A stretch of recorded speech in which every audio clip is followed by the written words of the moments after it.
host, the moderator for this very important conference. I'm talking of Chief Osasu Igbinedion, the CEO of the OS TV network. Over to you, ma'am. Thank you so much, Mr. Elijah. It's truly an honor and a privilege to be able to moderate this very laudable roundtable discussion with such distinguished ladies and gentlemen. The topic of discussion today is the economic empowerment of women and girls. The time could not be better for such topic, and I would like to congratulate the African Women in Leadership Organization for finding it worthy of discussing today. Without further ado, I would just like to give us a brief background on why we've decided to talk about this today. In Africa, a high level of income and gender inequalities exist, which continue to fuel poverty. Until something drastic is done about this, the level of poverty will keep increasing. The fundamental contributions of women in their households and national economies are increasingly acknowledged within Africa and by the international community, mainly because of their energetic efforts to organize, articulate their concerns, and make their voices heard. At both grassroots and national levels, more women associations are taking advantage of the new political openings to assert their leadership roles. They are also pressing for an expansion of women's economic and social opportunities and the advancement of women's rights. By improving their own positions, women enhance the country's broader development prospects. While there has been considerable progress in developing the capabilities of women, their participation in leadership, economic, and political decision-making remains very limited. The United Nations Development Programme, in its 2005 Human Development Report, listed some examples to show that in spite of the considerable progress in developing women's capacities, women and men are still living in an unequal world. The examples include the following: 70% of the 1.3 billion people living in poverty as of 2005 are women. This has been worsened by the COVID-19 pandemic. The increasing poverty amongst women arises from their unequal situation in the labor market, their status and power in the family. Women have relatively low access to credit from formal banking institutions because they mostly do not have collaterals to offer. All regions record a higher rate of unemployment amongst women than men. Among illiterate people in developing countries, the proportion of women is higher than that of men.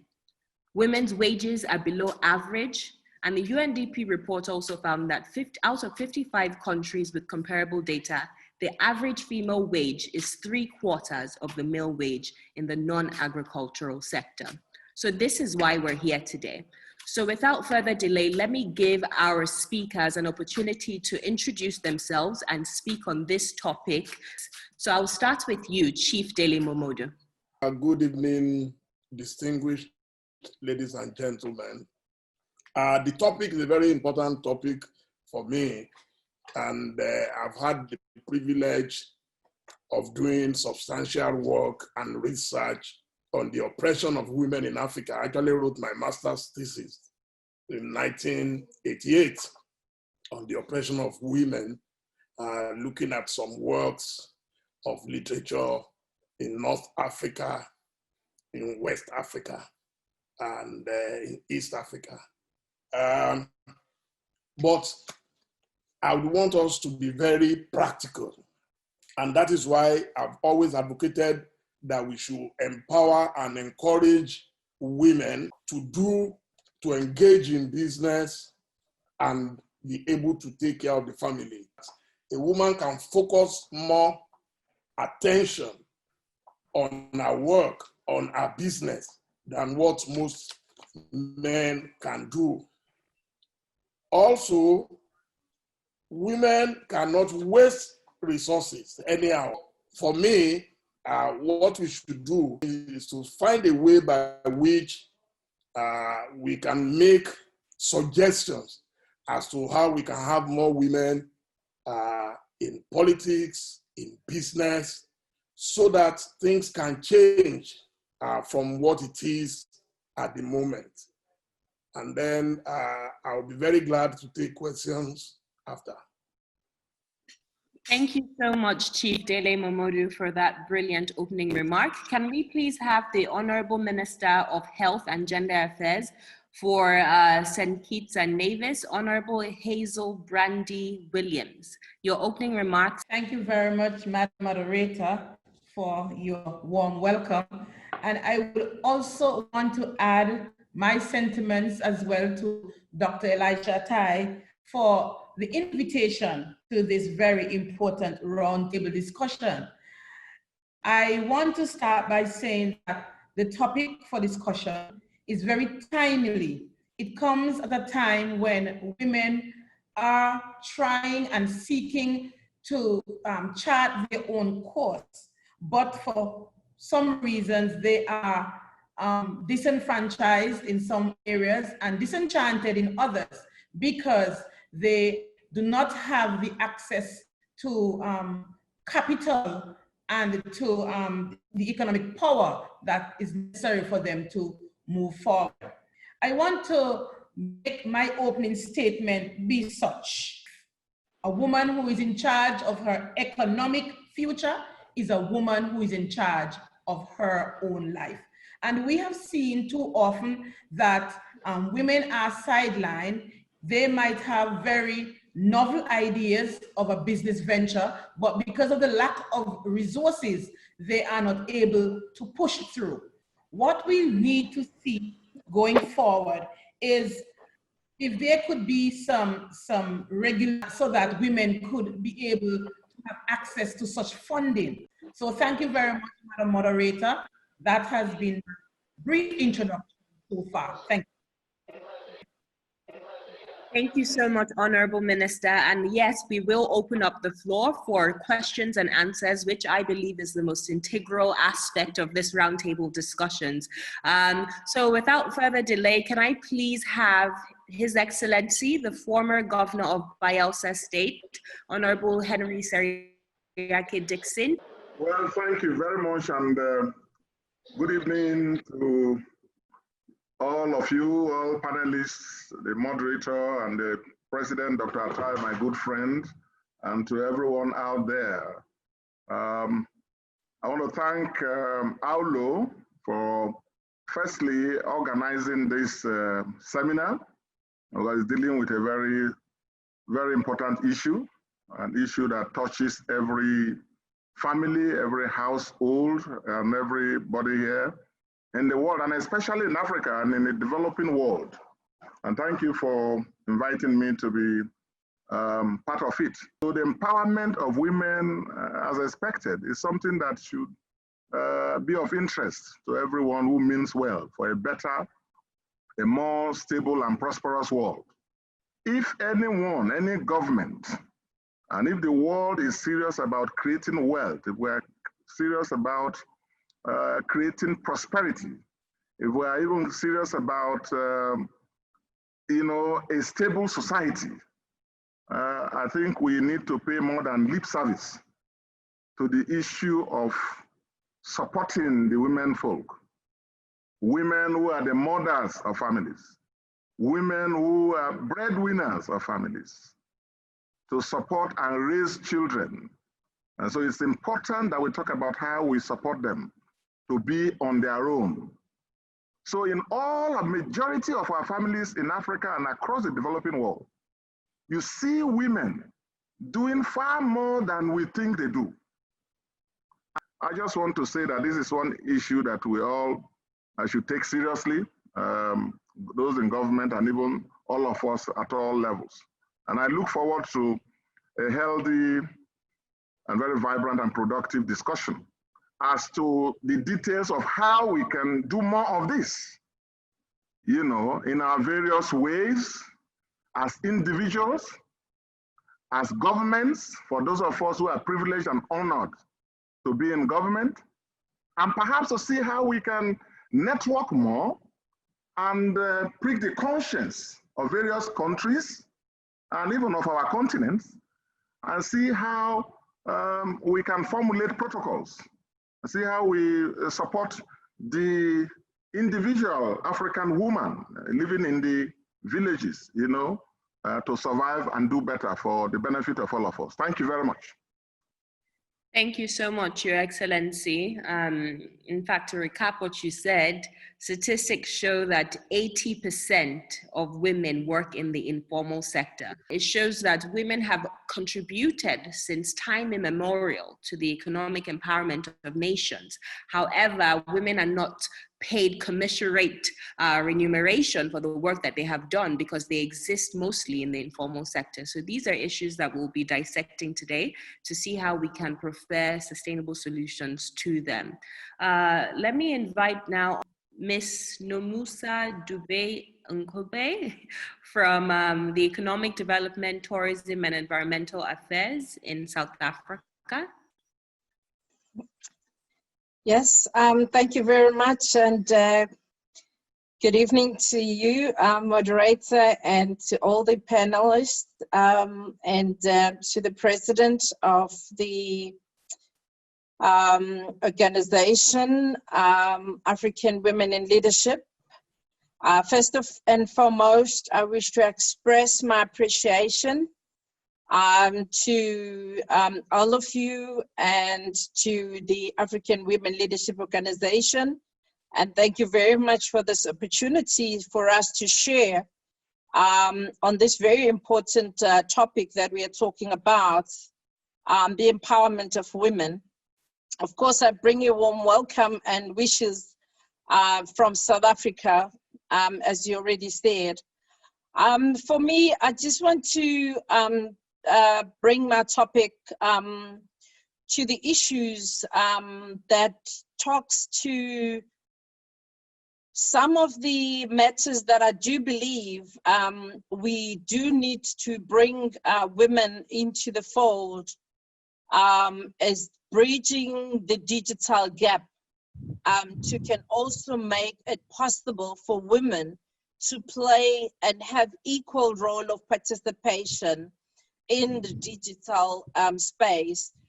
We're using this platform today, and we are told that many of the companies in the digital space, they have increased their income to be in the top 5 largest companies in the world.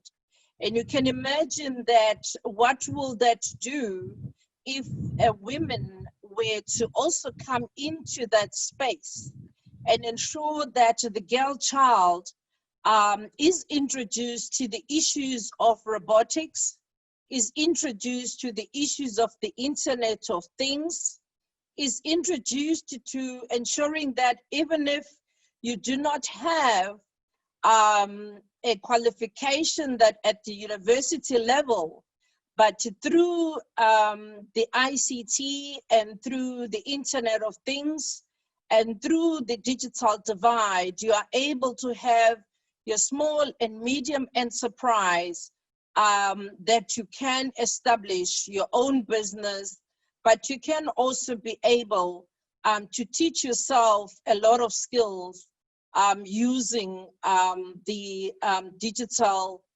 technologies as part of empowering women. So for me, I do believe that digital literacy for a girl child, for our women, is something that we really need to put women in the driving seats of the socio-economic development, and we need to acquire the digital skills for our women.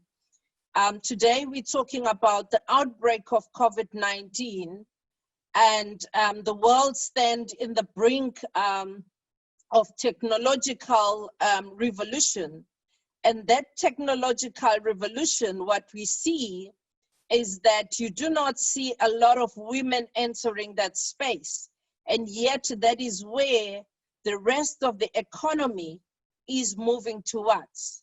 So that is why, for me, I do believe that if we were to talk about really changing the lives of our women, really empowering women, we need to look into the areas such as these ones where our women would not even need to have gone through the higher education to enter the space and make a meaningful contribution to their livelihood, but also the safety issues for women is made easy when there is internet connectivity, when there is also connectivity in terms of doing business and making business.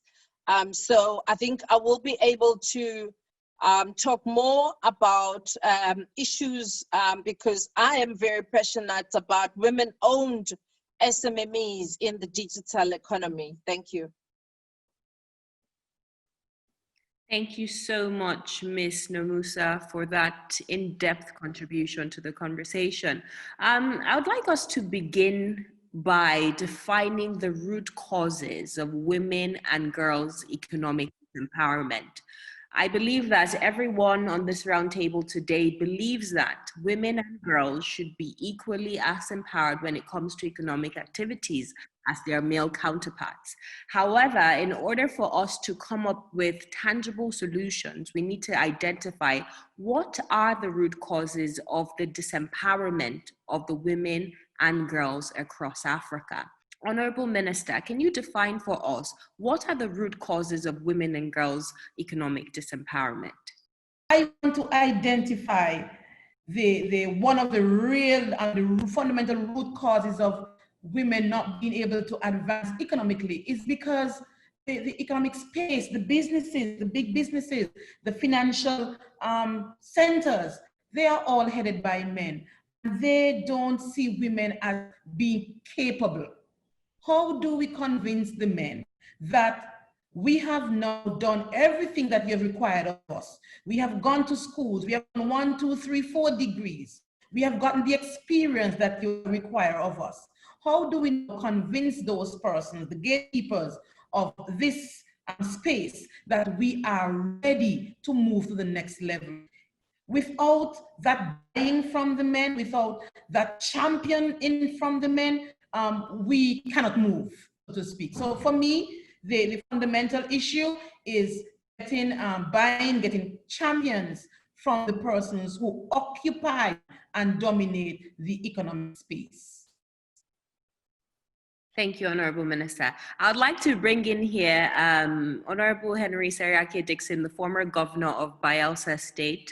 So I would like to ask Your Excellency, 8 years in office as executive governor, what did you do to deal with some of these fundamental issues of systemic barriers that have hindered women from progressing economically? What are some policies that you put in place to help engender and move the economic advancement of the female folks forward? Thank you very much. Now, talking about what I did in Bayelsa, the girl-child education was brought to the fore. I signed the right to education law and created schools, granted scholarships, and came out with a policy that in all these schools and scholarships, we had almost equal number of boys and girls. For example, admissions into the boarding schools, which are free. We built boarding schools and we picked the best boy in primary 6 in every class, as well as the best girl. It was a deliberate policy by me and the government to ensure that the women were not left behind. And I was very impressed with the performance of these girls. So in Bayelsa now, you have, from a situation where we didn't have a single boarding school at all before I became governor, you have almost 15 model boarding schools. And the revolutionary bit is that all the scholars in those schools don't pay fees. They are there as state government scholars.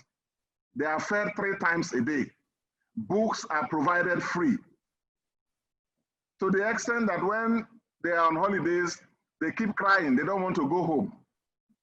So that's the situation. So thousands of them, boys as well as girls. And any of those girls, those several girls from those rural backgrounds, from homes that wouldn't have even dreamt of even taking them to the state capital.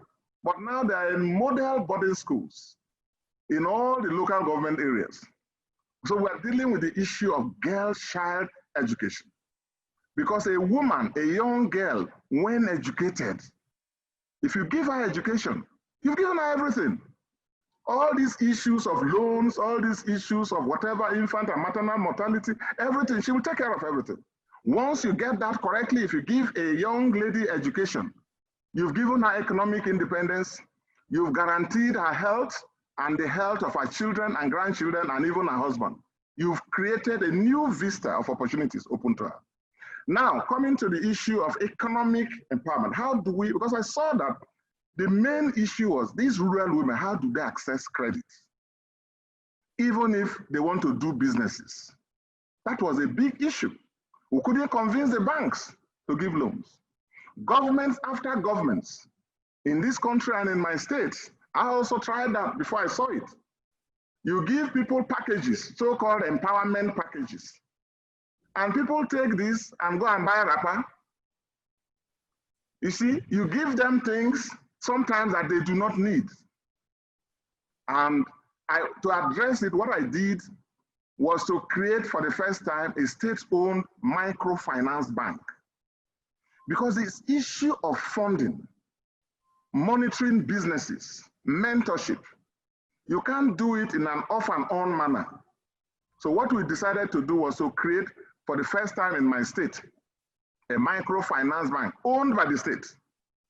And we made sure that it had branches in every local government area, close enough to the people, close enough to the rural dwellers, close enough to where majority of these women are.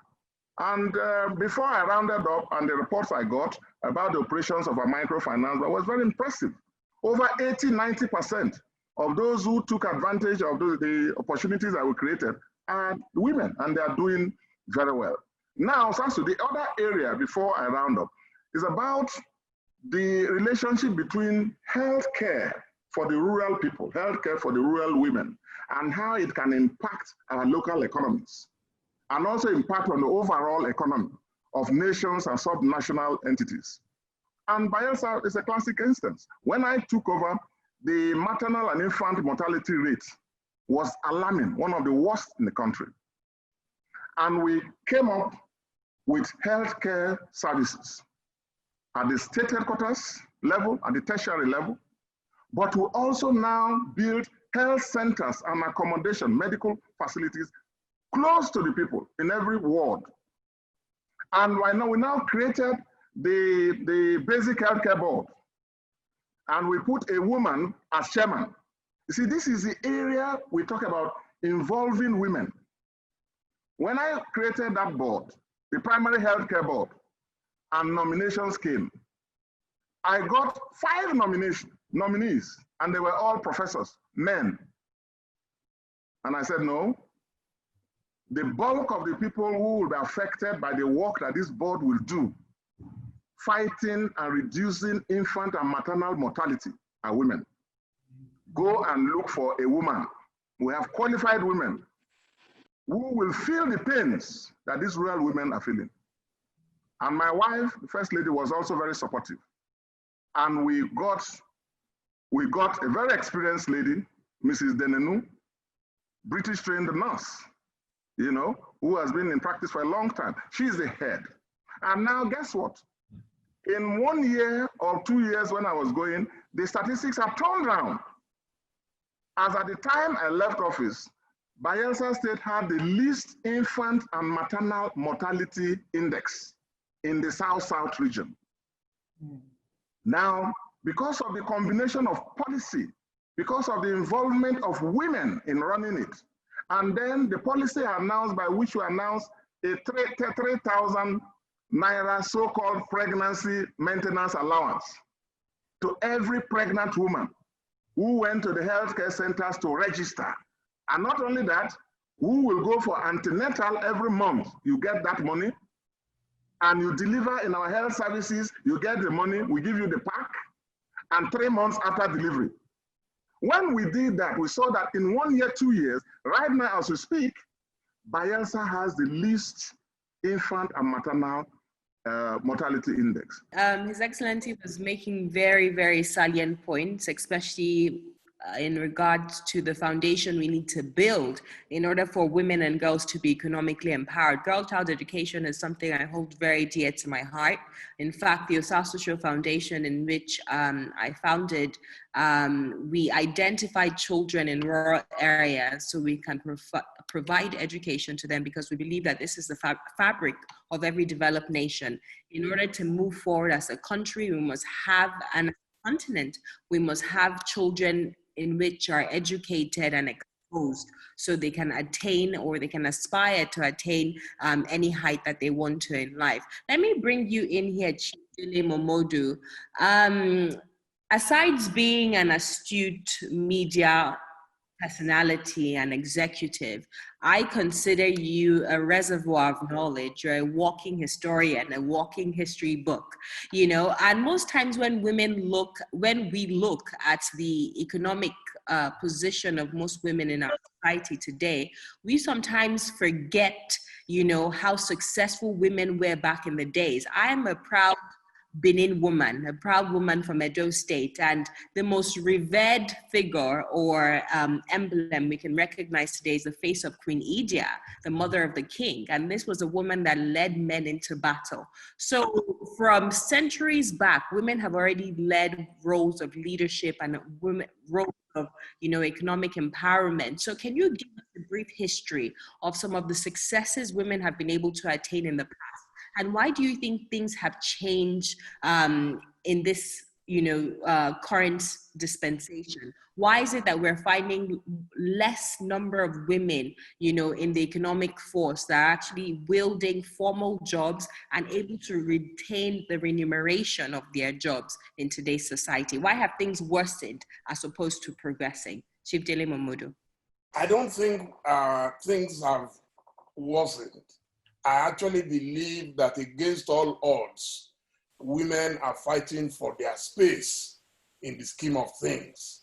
Yes, it is true, in those old days, we had so many, especially in this part of Africa, we had so many women, that the people you call the Yalojas, the market women, they used to travel to Beirut, go to Switzerland to go and bring in their fabrics, they go to Italy for jewelries, and they do all kinds of big time businesses. But I can tell you for free that today you have many women. The chairman, for example, of First Bank is a woman. She was into furniture. She was doing furniture before she came to become the chairman of the bank. And you have so many, if you look at people in pharmacy, you have a lot of women controlling a lot of pharmaceuticals. If you look at our doctors, even in St. Kitts and Nevis, I was going to acknowledge the minister from St. Kitts. I was in St. Kitts and Nevis last year, and you have a school of medicine, and majority of the people in that school are women, and majority are Nigerians. I went to speak to them in the school. So it tells you that women are no longer allowing the men to relegate them into the background. A lot of these women were into textiles, and they made big money, and they built empires and all that. We still have them till today. They are doing it. But for me, the areas I want us to look at, I have broken them down here, is that one, education should not just be about going to school. I think we should begin to encourage vocational studies. You see, when people say there are no jobs for women, the truth of the matter is that we have enough jobs because of our population, especially in Nigeria, but a lot of times you don't even have employable people because they are not qualified, even if you want to employ them. And in the areas of agriculture, women are doing a lot of great things. I know of a lady in Nigeria at the moment, Tola Johnson, who is doing a lot of work in soya beans. She's probably the biggest in Africa right now. You have women who are into food and beverages. The biggest fashion and dealers in Nigeria are women. If you look at Diola Sego, you look at Fumi Agila and all of them, these guys are employing thousands and thousands of people. Then the event planning business across Africa. These days, there are events almost on daily basis and women are taking charge. It's a huge business from supplying chairs, tables, foods, and all that. So if you go into accessories, you find our women, they are dominating in the area of accessories. If you look at handcrafts, they are there. If you look at even the cleaning jobs, because women are better focused, and as I mentioned before, their discipline is very, very, very powerful. Then teaching. If you look at the area of teaching, some of the best teachers I had in school were women. And till today, you will see that women, because of their focus, they come into school, they do their jobs the best way they can. So for me, I don't think it is as bad as people portray it. Yes, we can do more, we can do a lot better, but the women these days, you can't push to the background like in the past. People are going to school. Thank you, Chief Dele Momodu. Honorable Nomusa, let me make sure I'm getting that pronunciation right. Keeps tripping me off. Let me bring you in here. So you talked briefly about digital solutions that we can use to empower women and girls. I would like you to elaborate on that. You've heard Chief Dele Momodu, you've heard His Excellency Seriake Dickson, and also the Honorable Minister Hazel Brandy-Williams from St. Kitts. So, you know, in reading this conversation before we open up the floor to questions and answers, how do you think we can use digital technology? Because we have seen that COVID-19 has exposed the loopholes within the development space in Africa. There are things that we were doing with brick and mortar, physical socialization that we now realize post-pandemic or during pandemic that we could do virtually, we can do through digital means. So how do you believe digital technology can work in the advantage of women, especially keeping in mind that 89% of women are working in the informal sector? You know, how can we ensure that we are infusing this digital technology in this informal sector to, number one, make sure that their businesses are more profitable, and number two, to give them a larger and wider audience to engage with? Honorable Nomusa. Well, thank you for that question. I do believe very strongly that there are a number of jobs that we've not even started to explore when it comes to the digital economy in Africa, but also in the world. But also what the COVID, situation has exposed us to is that wherever you are in the world, you can be able to sell your skills. You can be able to sell your crafts. You can be able to sell your products. And we know that women are involved in clothing and textile.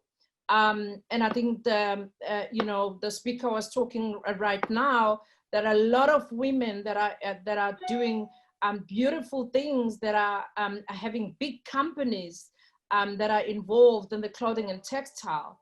But what we see the trend in the world is that there has been a shift in the way people are now even doing shopping.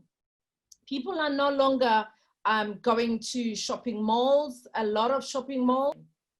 People are now doing a lot of business online. People are working not from their office space. People are working remotely. So you can imagine a lot of women with indigenous information and with a lot of indigenous power that the women have. And they can be able even to sell some of that knowledge that they have using the digital, space to be able to sell that digital knowledge. We have women in the maritime sector. We have women in the tourism sector. You know, I spoke earlier that the women who want to come, who are involved in the tourism sector. A lot of our tourists who want to come to Africa, they can't come to Africa now because the borders are closed. You know, a lot of countries have closed their borders, but we can take Africa to the rest of the world using the virtual, reality to be able to say, hey, remember Africa, we can take Africa to you wherever you are. We can take our craft to the world using the means of technology. Women in the rural areas, they can be able to sell their craft, they can be able to sell anything that they have in those rural areas using the medium of technology. So there's a lot of, small and medium enterprises that we can create. Women can be able to even install the high masts. Women can be able to be educated in fixing the handsets. They can be taught to sell the data bundles, the datas. They can be able to communicate with the rest of the world using the virtual mode of communication.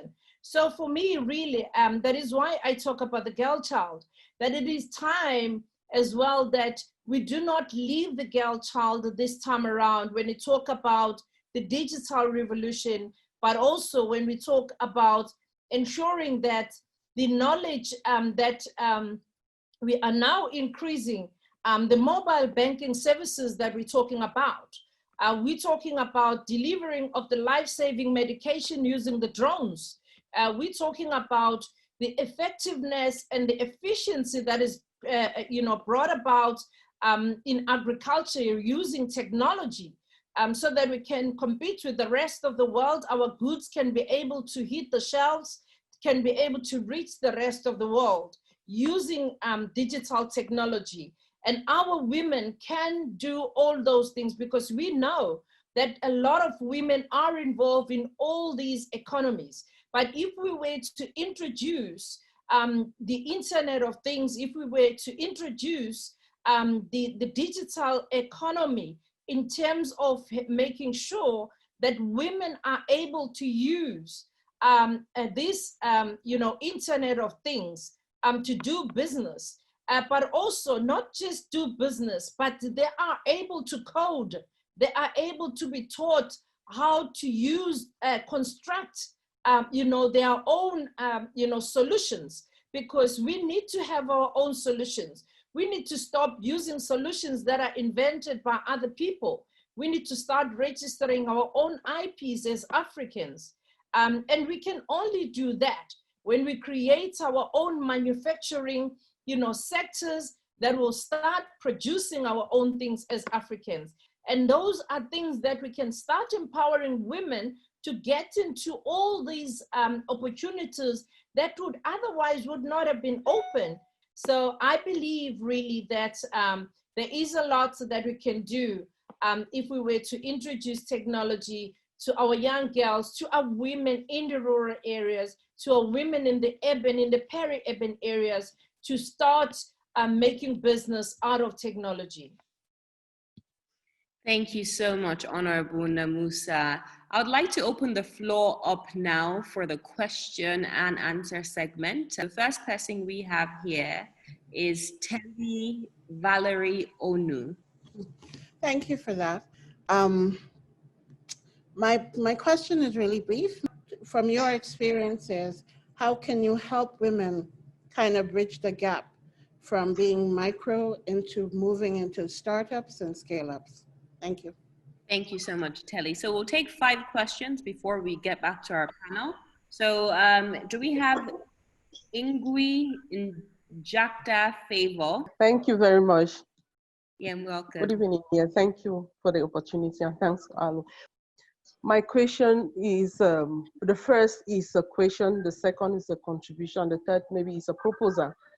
We want to really push, empower, drive women in leadership.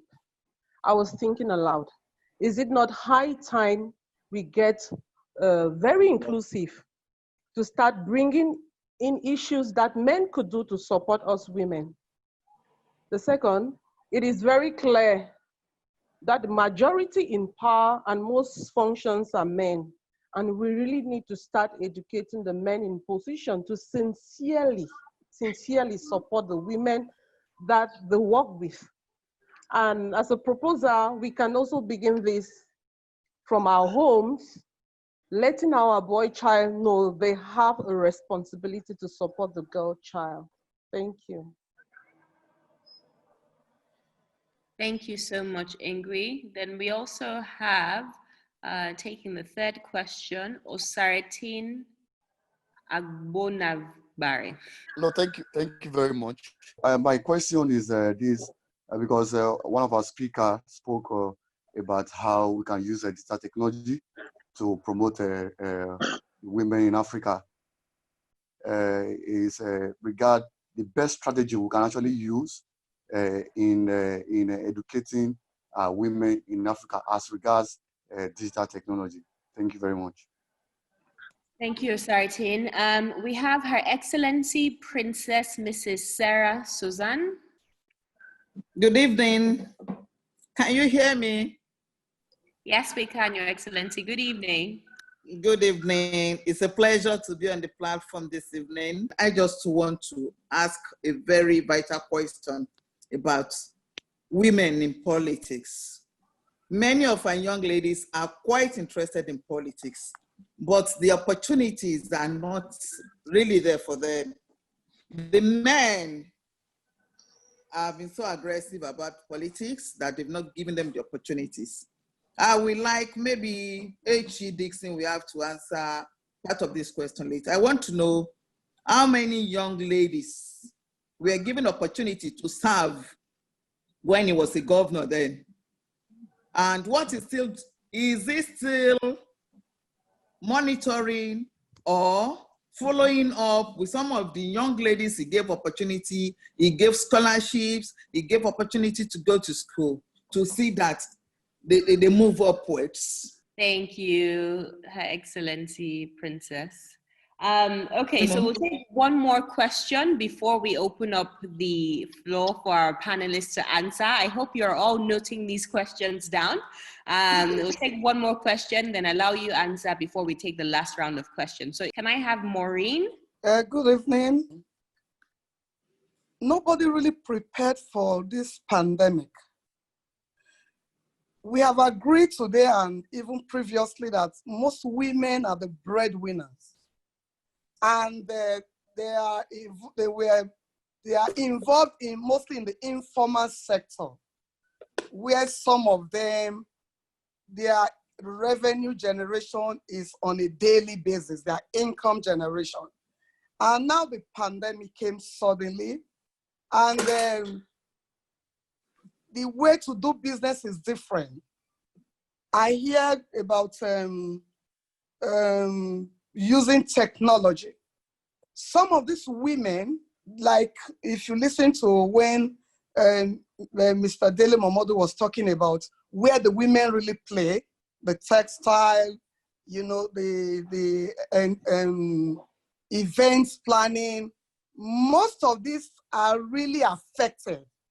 And in the new realities, there must be a shift in doing business. We are not talking of innovation technology. How? I'm interested in the how.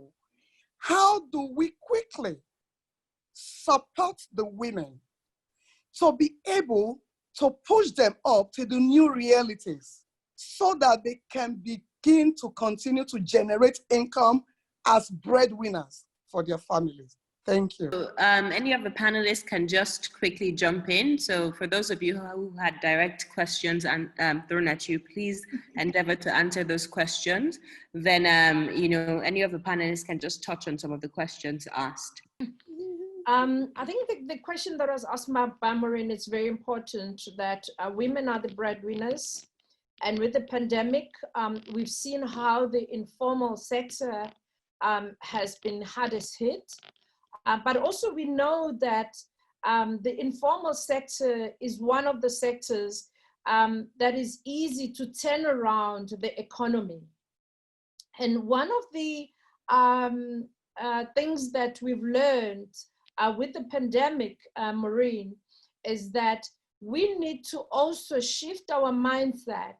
Instead of only as women knowing that we can only go and stand on the road with our goods and sell our goods on the road, we can now, most of the people have got the mobile phones. We can start using the mobile phones to actually take orders from people and be able to deliver food and deliver things to people that they would have otherwise come to us on the road or wherever we are selling our goods. And that's one of the shifting in the mindset that we need to adjust and adapt our women, because we cannot also allow our women to be exposed to the pandemic by still going out there in the areas that are congested and trying to make a living. So there's a lot of things that we can do to teach women the use of technology without having to complicate the use of technology, but using the same things that women know best, to chat, to interact with their kids, to interact with their families, to do their daily chores, but doing that using technology. And as I say, that you don't need a certificate, you don't need, you just need to be digitally literate. That's all, and that's what we need to introduce women to. Thank you, Honorable Nomusa. Chief Dele Momodu, I see your hand up. Yes, I will speak to three people. The first will be our sister from Cameroon, who spoke about the problem of women getting into politics and power. My simple response to that, and that is also partly addressed by the former Deputy Governor of Lagos State, Princess Sarah Choson. My response is that, yes, women today are not that popular in politics and they hardly get to power. But there is a book I got last week. That's why I just picked it from my library. It says success is not served a la carte. The women must know that the men are not going to voluntarily give power to them. They must continue to fight for it. And when they get it, they must also bring some other people on board.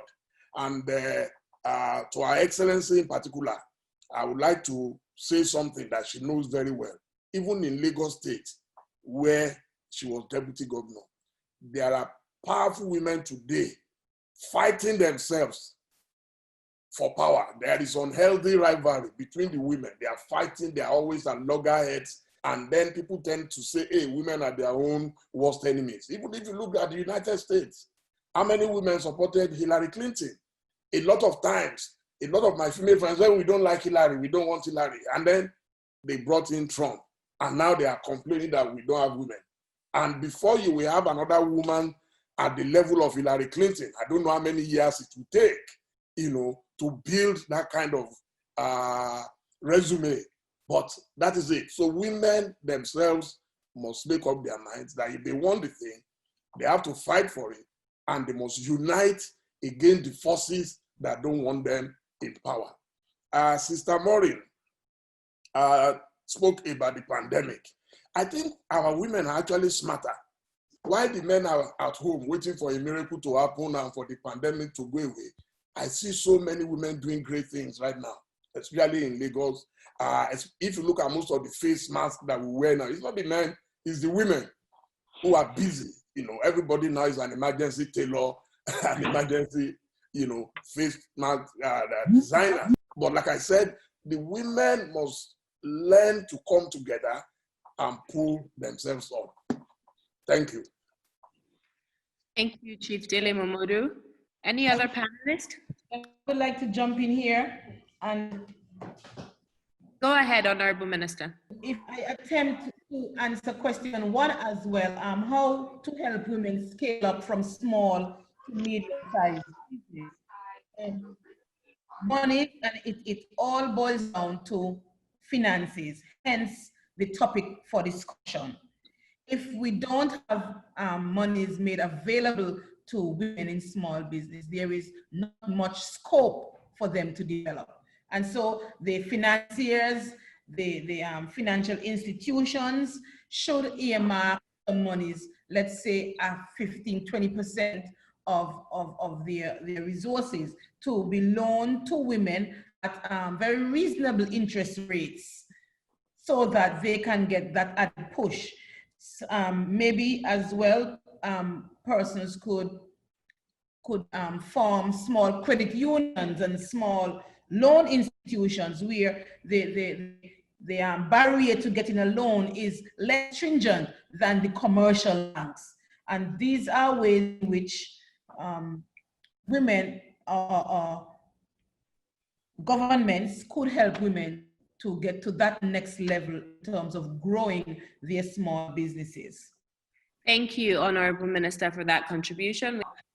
Is His Excellency Seriake Dickson? Well, as everyone knows, empowerment or disempowerment of women, as we currently have, is a huge historic problem.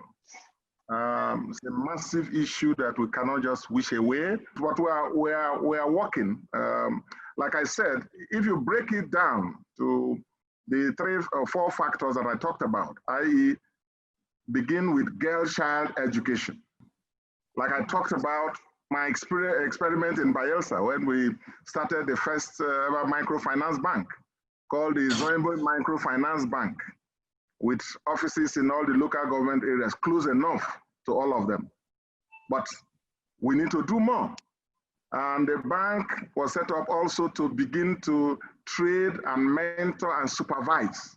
Issue number 3 of women involvement in leadership and decision-making positions.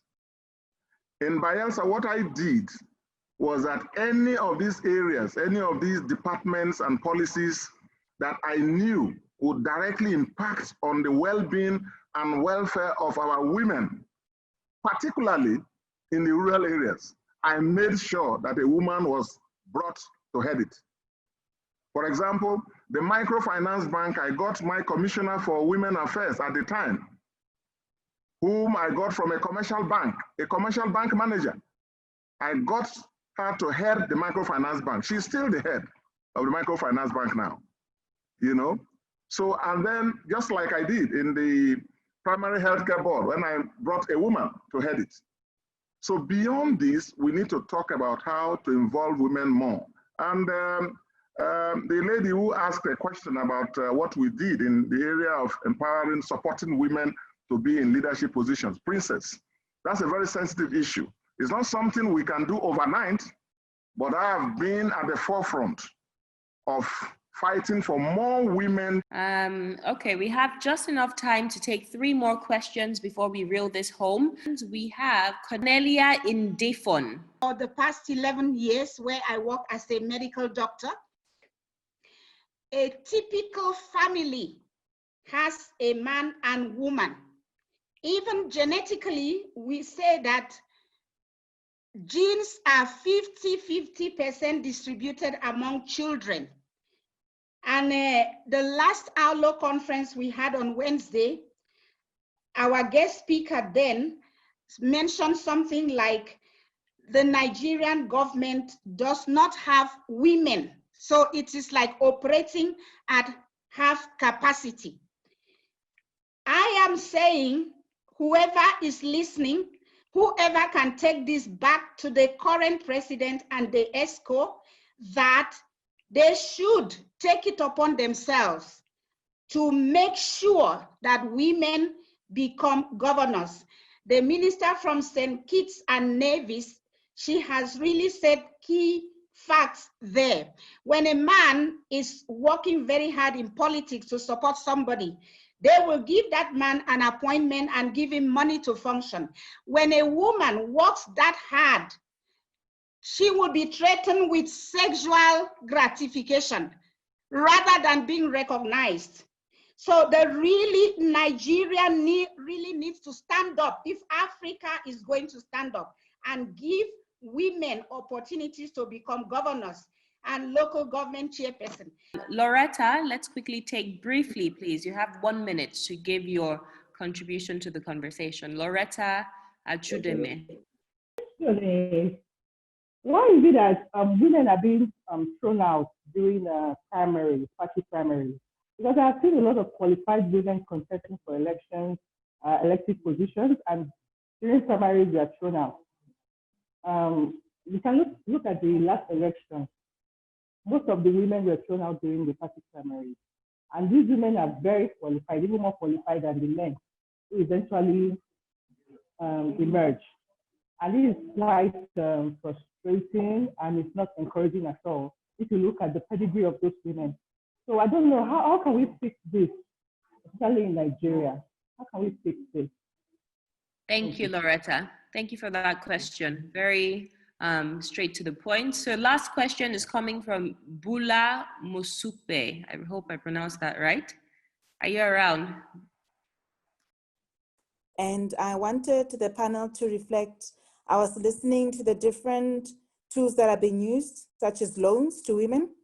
And I'm saying my argument is that women for years, as an oppressed group, have had their labor taken for free. So we often talk about reparations for oppressed nations. And so women as a specific group within this, that whose labor and resources has been taken for free for many years, leading them to be impoverished. We should be looking at tools that are akin to reparations. So instead of loans, can we look at grants, which would even be cheaper to administer? We should be looking at the universal basic income in order to help women, especially women in rural areas, to have access to finance, even if it's just to buy small things which they can take to the market, but without burdening them with further loans. As women, we have already been burdened with our labor, our resources, and our contribution as mothers and growing families undermined. If we talk about tools that are going to be taking women out of impoverishment as reparation, what should we be doing? Can the panel reflect on this?